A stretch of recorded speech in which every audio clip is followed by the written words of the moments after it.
to do a video, and I just wanted to give props to Kendrick Lamar, man, and I just want to congratulate him on what he's done and what he's achieved.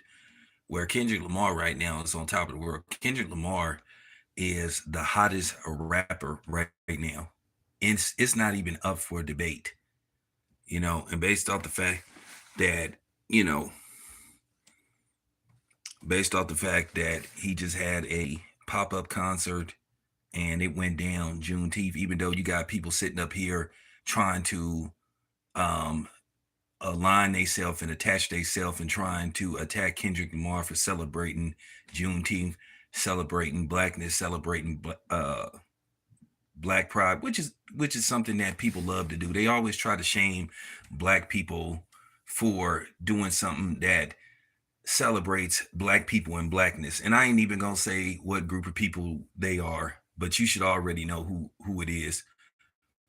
Um, you know, Trying to basically take shots at Kendrick Lamar. First of all, we ain't obligated, and we don't have to include y'all. You don't have nothing to do with us. You ain't part of the group. You ain't part of the tribe. Okay? You don't include us in y'all stuff, so why should we include y'all in our stuff?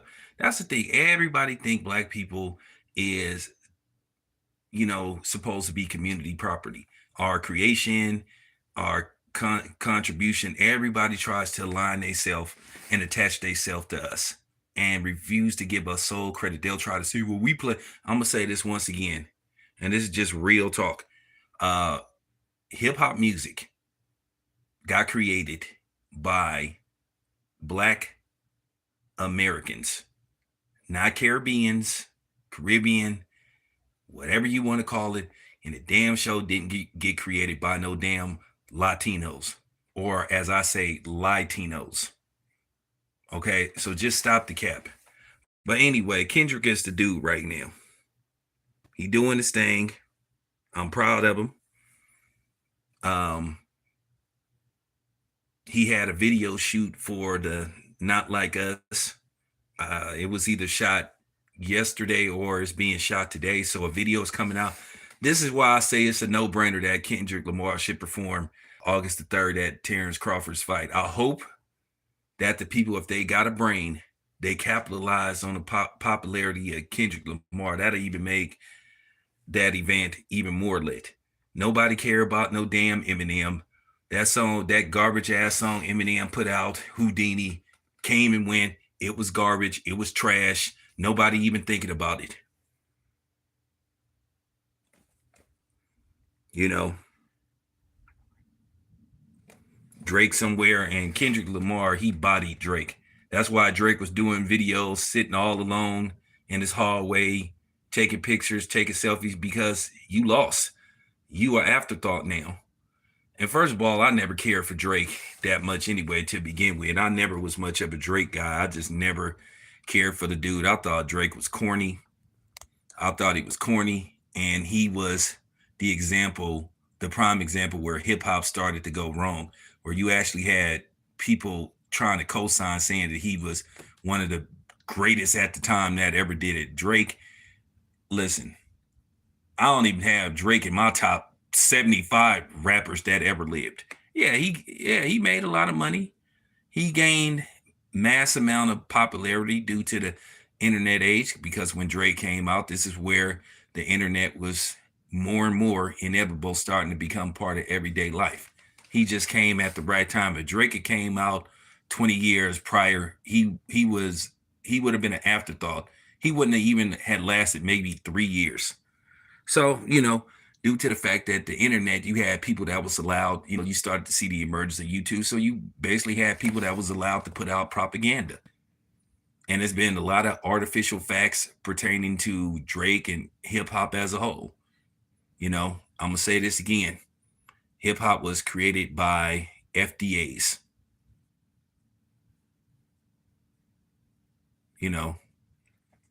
So just stop the cap.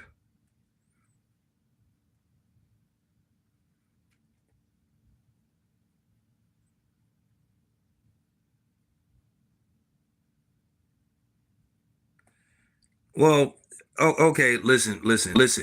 I said Kendrick Lamar, just stop it, dude. Drake, you a Drake fan. Drake can't even hold Kendrick Lamar's jockstrap. It's not even close who the better rapper is. First of all, this song, Not Like Us, it's universal. I'm talking about it's one of the most popular songs on the planet. Not not domestically, global.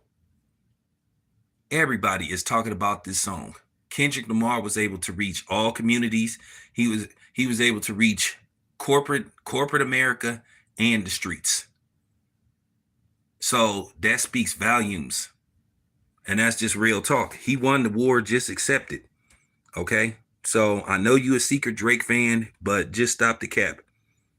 And then he gave props to the Bay, which I love when a rapper realize what the Bay is to hip hop and how the Bay played a pivotal role in the development of the streets and as far as gangster rap go, and as far as the emerging of West Coast hip hop. Of course, you had NWA and Ice Cube, and Ice T, of course, but at the same time, you had the Two Shorts, you had the E40s, and the underground people from the Bay. You had the Loonies, you had Drew Down, you had even in Northern California, you had in the Sacramento area, you had Brother Lichon, you had Sibo. So we played our role too as far as developing, and we didn't create it, but we played a pivotal role in uplifting and making California and the West Coast relevant as far as the rap scene go. Now, did along the way West Coast rap, gangster rap, street rap get co-opted and infiltrated? Absolutely. Absolutely. And shout out, yeah, of course, shows of mischief. Dale the Funky Homo Sapien, MC Hammer. You can't leave out all those people. You can't leave out the West Coast forefathers, or as they would say on The Purge, the new founding fathers. So, but I'm just saying. But Kendrick Lamar, he doing his thing. He doing his thing, and I'm proud of the brother. And like I said before, it should be mandatory. We need to hit Turkey Al-Sheik up, find out who's in charge of basically as far as the the talent division goes, and as far as bringing who's in charge of what you would call bringing in the musicians, because the entertainment part, and tell them that they need to have Kendrick Lamar there. All he needs is like 10 minutes. You know what I'm saying? He can play, he can sing Like That, and then he can sing Not Like Us, and then sing some of his classics, and then get us prepared as Bud gets ready to walk the stage, you know what I'm saying, or walk to the ring. So there you have it. You know,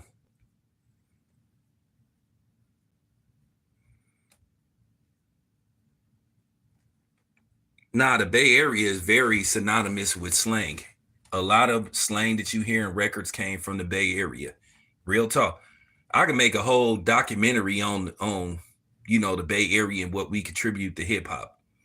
Didn't say we, you know what I'm saying, we invented this or that, but we did make a contribution, a relevant contribution that stands out right now as we speak, 30 plus years. So there you have it. And at the end of the day, Kendrick is providing real music, real lyrics. One thing about Kendrick Lamar, me listening to Kendrick Lamar for well over 10 years, 10 plus year, he's a deep thinker as far as his lyrical content. It's deeper than what you think. And if you really listen to what he be saying, it'd be like, wow. Sometimes it's hard to catch Kendrick Lamar, his cleverness, his deliverance, his cadence, because sometimes he raps so fast to where you have to like rewind it, be like, dang, what did he say? Oh, okay, clever.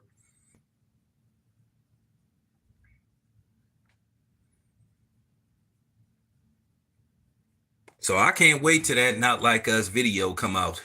I can tell you right now, as soon as it's put out, it's gonna do, man, he probably gonna get 1 million hits probably the first hour. I don't know when he's going to officially release it, but he shot the video, I think, yesterday and today. He still may be shooting. I know that I know he was shooting the video in Compton, or as they say, Hub City. I've been to Compton a couple of times. So, but like I said before, Kendrick Lamar, he right on top of the world right now, doing this thizzo.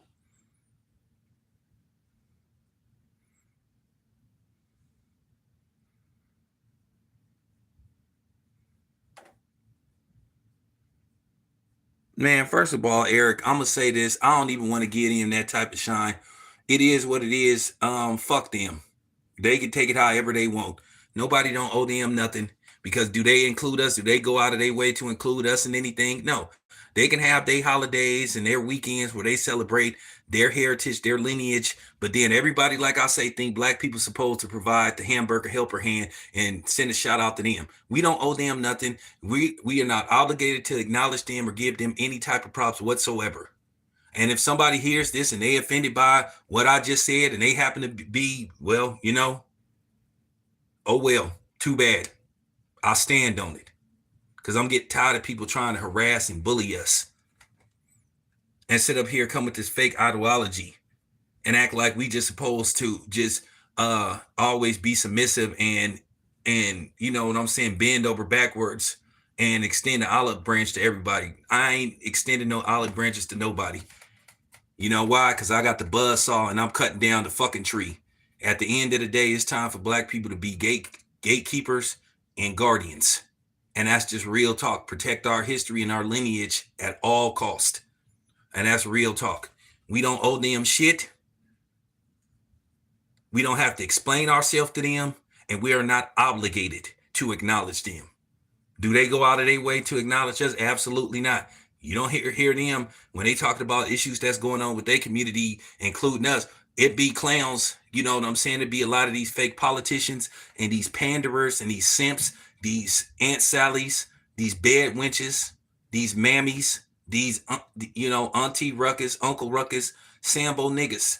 They always say, well, without, no. We got to stop being scared to use the word and exclusively just say black people. I don't say that black or whatever. No, I just say the word black. Y'all should already know, listening to my channel for so many years, I'm unapologetically black, or as they say, I'm BAF. In case you don't know what BAF means, and I just gave y'all another trademark. You know what BAF stand for? It stands for black as fuck. And that's who I am. That's all that we're gonna add that to FDA. No more being ashamed to be who we are. The same way they have, you know what I'm saying? Real talk.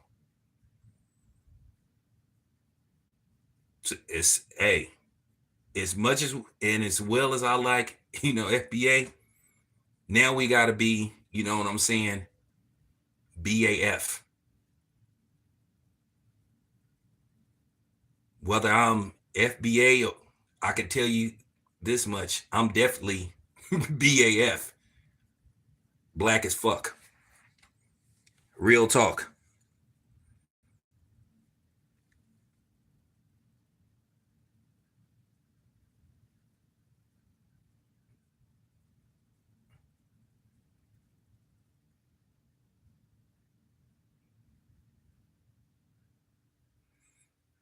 Nah, they own it. I'm gonna say this again. They own their own. They are not our problems. They are not our priority. It's not our job. Once again, it's not black people's job to worry about any and everybody else. We need to worry about us. We got fixing that we need to do in our own community. We need to fix each other, black men and black women together as a whole. So, like I said before, as far as that dude sitting up crying, talking about Kendrick Lamar don't owe them shit, and he not obligated to acknowledge them. He don't owe them no apology. He don't need to speak on it. I wouldn't even acknowledge that. So that dude that's sitting up talking about that, trying to start a fake movement and looking for I'm not even giving that dude a video. I'm not talking about that dude because that's what he wants, because that's going to give him some clout. I'm not giving that clown no clout. I'm talking about it right here in this video. That's the only time I'm going to speak on him, because that's what he wants us to do. So he basically can create some clout for himself so he could turn this into a fake subject and use this as a fake talking point to where people can sit up here and be trying to call themselves, trying to shame us and attack us. They're, like I said, you already know some coons is going to join this bandwagon because coons are everywhere. But I'm not worried about him, and he can go to hell.